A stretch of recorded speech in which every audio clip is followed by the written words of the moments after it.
Buen día, les voy a explicar el mapa conceptual realizado para el punto uno que habla sobre la ley 1328 del 2009 y este mapa conceptual toma el capítulo uno al capítulo séptimo. En la ley se decretan en el capítulo uno aspectos generales. En estos aspectos generales nos habla del objetivo y el objetivo y el ámbito de aplicación, en el cual tenemos que esta ley establece principios y reglas para la protección de consumidores financieros.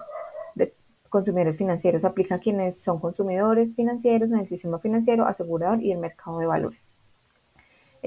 Para las definiciones que se consagran en la ley, se consagran el cliente, la definición de cliente, usuario, cliente potencial, consumidor financiero, productos y servicios, contratos de adhesión, queja o reclamo y entidades vigiladas. El cliente es la persona que tiene pues ya algún tipo de contrato con la entidad. El usuario es que, aunque no tiene contrato, pues sí tiene algún tipo de vínculo con la entidad. Los clientes potenciales son los que están como en esa decisión de si adquirir contratos o no con la entidad. Los consumidores financieros abarcan los conceptos anteriores. Los productos y servicios pues son todos aquellos que ofrecen las entidades. Eh, la queja a los contratos de adhesión son ese tipo de contratos que simplemente se pueden aceptar o rechazar, no permiten modificaciones. Las quejas o reclamos, pues como su nombre lo indica, son como con lo que la gente tiene inconformidad. Y las entidades vigiladas son todas aquellas que son vigiladas por la Superintendencia Financiera. El artículo 3 habla de los principios donde se establecen la debida diligencia, libertad de adhesión, transparencia e información cierta, suficiente y oportuna, responsabilidad de las entidades vigiladas en el trámite de quejas, manejo adecuado de los conflictos de interés, educación financiera para el consumidor. Y artículo 4, asociación y representación adecuada. Nos habla de los consumidores financieros se podrán apoyar de grupos o organizaciones para la defensa de sus derechos. En el capítulo 2 tenemos derechos y obligaciones que contienen los derechos de los consumidores financieros, que son productos y servicios con estándares de calidad, información transparente, oportuna y verificable, debida diligencia en la prestación de servicios. Tienen derecho a recibir información financiera sobre obligaciones, costos, derechos, presentar de manera respetuosa PQRs ante el defensor del consumidor. Las prácticas de protección propia por parte de los consumidores financieros son verificar que la entidad sea autorizada y vigilada por la Superfinanciera, informarse sobre los productos y servicios que van a adquirir, seguir instrucciones y recomendaciones sobre el manejo de productos, revisar términos y condiciones y conservar copias del contrato, informarse sobre los órganos y medios para presentar las PQRs. Las obligaciones especiales de las entidades vigiladas son brindar información sobre los defensores del consumidor financiero, entregar productos y servicios según las condiciones, contar con un sistema de atención al consumidor financiero, brindar información clara, evitar abusos contractuales y cláusulas injustas, deberán tener contratos claros y a disposición de clientes, no realizar cobros no informados, no realizar cobros de cobranza prejudicial sin haberle informado el consumidor y sin haber hecho la gestión, deberán tener confidencialidad en la información, atender oportunamente las PQRs, tener atención eficiente en las sucursales y sus agencias, contando pues con los recursos adecuados, consulta gratuita del estado de los productos y servicios, contar con un sitio de internet, un enlace a la superfinanciera, reportar la superfinanciera los precios de los productos y servicios, informar sobre costos, garantizar seguridad, colaborar con investigaciones, no requerir información que ya reposa en su base de datos y desarrollar programas de educación financiera. Para el capítulo 3 es el sistema de atención al consumidor financiero, en el cual se establecen las políticas, procedimientos y controles. Los objetivos de esta son procurar educación financiera, capacitación de funcionarios, instruir a los funcionarios respecto a procedimientos, funciones y demás. Los mecanismos para la observancia de principios y derechos será la protección de derechos del consumidor financiero y cumplimiento de la ley y principios. Mecanismos de suministro de información, información adecuada según la ley y según las instrucciones de la superfinanciera. En procedimiento para la atención de peticiones, quejas o reclamos serán recepción de peticiones, quejas o reclamos, el procesamiento y respuesta a sus solicitudes en los tiempos oportunos. Mecanismo de producción de estadísticas será el registro y seguimiento de tipologías de quejas, identificar las oportunidades de mejora y acciones correctivas. Para el capítulo cuarto tenemos información al consumidor financiero, que contiene contenido mínimo de la información del consumidor financiero. Se deben informar características de productos, servicios, derechos y obligaciones, condiciones, precios, tarifas, medidas para el manejo seguro y consecuencias de los incumplimientos del contrato. Instrucciones de la Superintendencia Financiera, que son referidas a información previa a la formalización del contrato, durante la ejecución y los medios y canales que deban utilizar. Y la oportunidad de la información del consumidor financiero. Deberán notificar las modificaciones al contrato previamente y tener opción para el consumidor en caso de incumplimiento del contrato. Capítulo 5. Cláusulas y prácticas abusivas.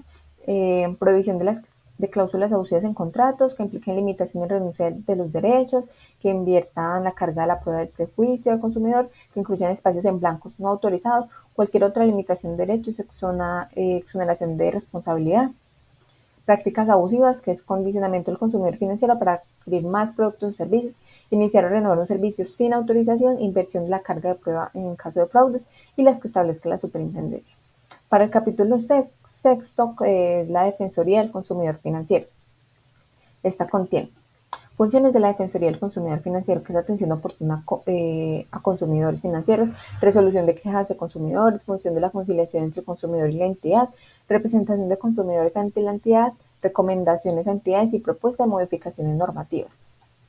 Artículo 14, que son asuntos exceptuados del conocimiento del defensor del consumidor financiero, que son asuntos no relacionados con operaciones ordinarias, laborales de las entidades, relacionados con la condición de accionista en la entidad, relacionado con prestaciones y pensiones, asuntos judiciales o arbitrales que no correspondan con decisiones sobre la prestación de sus servicios o productos, con hechos antiguos que sean más de 3 años, por requisitos de cuantía que superen los 100 salarios mínimos y asuntos definidos por el gobierno.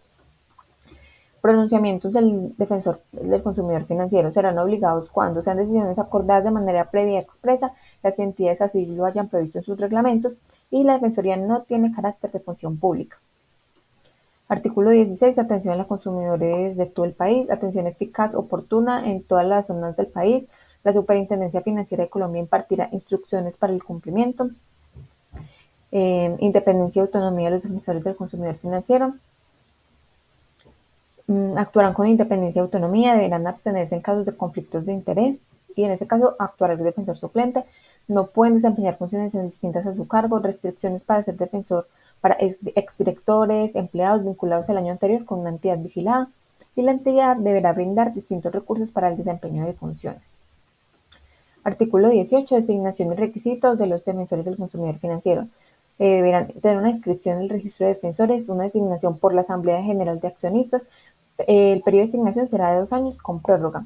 Los requisitos deberán ser de conocimientos, experiencia y solvencia moral. Deberán posicionarse ante la superintendencia y habrá una revocación de inscripción por incumplimiento. Artículo 19. Terminación del ejercicio de las funciones del defensor del consumidor financiero. Causas de terminación: incapacidad, muerte, renuncia, cancelación de inscripción y designación de nuevo defensor por causales específicas según el Estatuto Orgánico del Sistema Financiero. Y para el capítulo séptimo se establecen los procedimientos para la resolución de quejas o reclamaciones por parte de defensores del consumidor financiero, en el cual habla de mediante normas generales del Gobierno Nacional establece el procedimiento para la presentación y resolución de quejas ante el defensor del consumidor financiero. Muchas gracias.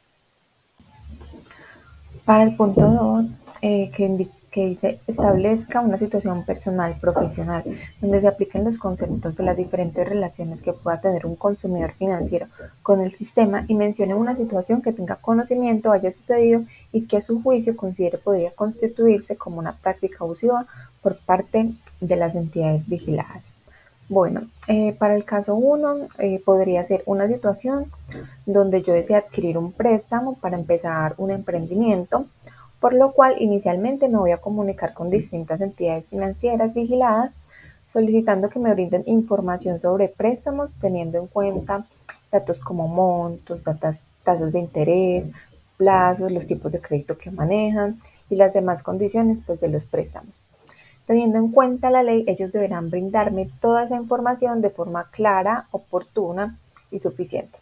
Además, estas entidades también deberán brindarme de manera clara y transparente la información sobre los términos y condiciones y los costos que estarán inmersos en el crédito. Todas estas cosas deberán ser antes de adquirir el préstamo. Antes de tomar una decisión tendré que analizar las distintas ofertas de las entidades, comparándolas entre sí y teniendo en cuenta mis derechos y responsabilidades. Es importante tener claro que este tipo de decisiones siempre se deben tomar estando muy informados. Yo tengo derecho a que me presten un buen servicio al cliente y que en caso de cualquier inquietud me atiendan mis dudas y me brinden respuestas claras. En caso de sentir que se vulneran mis derechos o tenga problemas con la entidad, debo acudir al defensor del consumidor financiero de ser necesario. Para el caso 2, es de las prácticas abusivas. En la empresa donde yo laboro, algunos empleados tienen un crédito de libranza con una entidad financiera. Con el pasar de los meses se empezó a observar que lo que la entidad financiera reportaba para descontar al empleado no correspondía con lo que ellos habían pactado en la cuota y con lo que les salía en sus extractos. De manera adicional, meses después, el banco en 2 ocasiones envió un reporte de aumento de cuota para algunos empleados, a los cuales no se les notificó de manera anticipada la razón del cambio y la fecha en la que estaría en vigencia. Al suceder esto, la empresa solicita información al banco directamente, pero la respuesta que ellos dan no es muy clara, además de que se demoraron mucho para dar la respuesta.